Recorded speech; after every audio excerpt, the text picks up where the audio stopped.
beeraley xoolo dhaqataa maxay dhaqaalaha ugu fiican wuxuu naga soo galaa beerahina waa abaar maxay hayto halkii ilaahdo halkaas uu dhaqaaluhu naga soo gala wax weeyaan abaartu anagu markii abaartu dhacday xoolaanu lahayn arigii madhay abaartii baa saameysay way qaaday waxba kama soo harin. We are now in the middle of a crisis where we have 5 consecutive delayed rain seasons in Somaliland. These communities, their livelihoods depend on rain, and when shock happens, it is really difficult for them to use their coping mechanisms because of it become beyond their capacity. wuxuu kale u saameeyay beerihii wax soo saarkii beeraha hoos u dhacay roobkii yaraaday ama abaartii ay soo noqnoqotay. Farmlands are degraded. In last 4 seasons, they may not produce any agricultural products. waayo waxa jirtay waqti carruurta lacag la'aan baday wax loogu dari waayo waqti caqabadaha noloshoodu yaraato xulistoodu maxay tahay abaartuna saameysay halkan ku yimi maxay tahay 40 neef ayaan haystay way iga baxeen si alla jigad baan halkan. In some regions, it is over 60% of the communities have felt the impact of the drought, and families, they may not able to send their kids to school. There was an increase of children getting malnourished, a number of under 5 children dying, and increase of IDPs.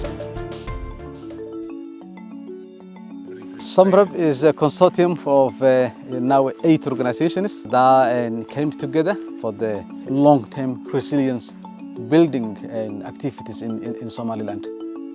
Christ Modifier, it is a contingency fund that helps SOMREP to help communities maintain their resilience again that we have been building over the years.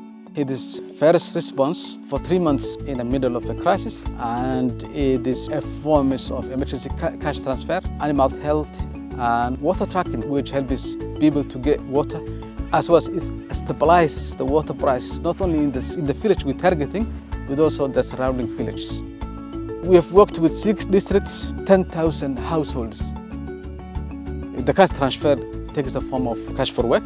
People do work to rehabilitate their natural resources, as well as gaining a bit of income for their families. And we target these most vulnerable families, and we deliberately also target women. Communities have already identified what they want to do. For example, building a gabion to a degraded land, feeder roads to their villages for better access, protecting their natural indigenous trees, restore their natural assets like this valley here, while they're getting cash, as well as rehabilitating the natural asset that they depend on.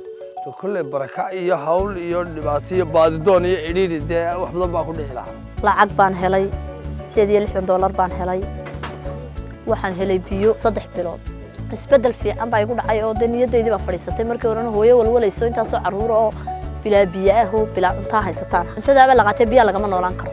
waxaan uga faa'iidaystay raashin baan siisanay maxay ahayd biyo siisanay waxbarashadii carruurtan iskaga beegnay ما شاء الله دوار محتي عاد بان فرحسنها wadada waxtarka wadada ay tartay mooyaane marka dadka la eego aad iyo aad bay dadku ku reeyeen way labada bilood iska $180 ay qaateen abaar daranna way jirtay waqtigii marka qof xoolihii wax u siiyay iyo dadkii u qaybiyay qof mid waxbarashadii galiyay aad iyo aad ba lagu reeyay waxtar weyn bay dadka u tartay waqtiga marka loo eego marka beerihii dadku naga qaadayay waqtiyada hore sanadadii hore haayeen adigu beer dadkina uu noo qaybiyay dadar wad garanaysa xoolihii waxba ka soo dhacayo way helayaan hoostiisa way xaabi karayaan dadkana har bay ka heleen maxay hay toolo kale dirtu wixii marka kayntu wax ka soo daataan de xooluhu may gali kareen ay bay ahayd bahalkii oo kale oo ka raysano xoolaha bahalka naga cuni jiray marka waxaan ku wax weyn bay tartay wallahi dadkii oo saaminay magaaladii oo dhaqdhaqaaqday dadkii xoogoodii ku shaqaystay oo ku xisaabtameen dad shaqaysanayay iska jiifjiifay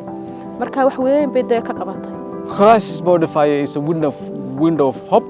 People utilize their positive coping mechanisms. They can make a decision. Their purchasing power has been enhanced. That helps their family to withstand the shocks of the droughts.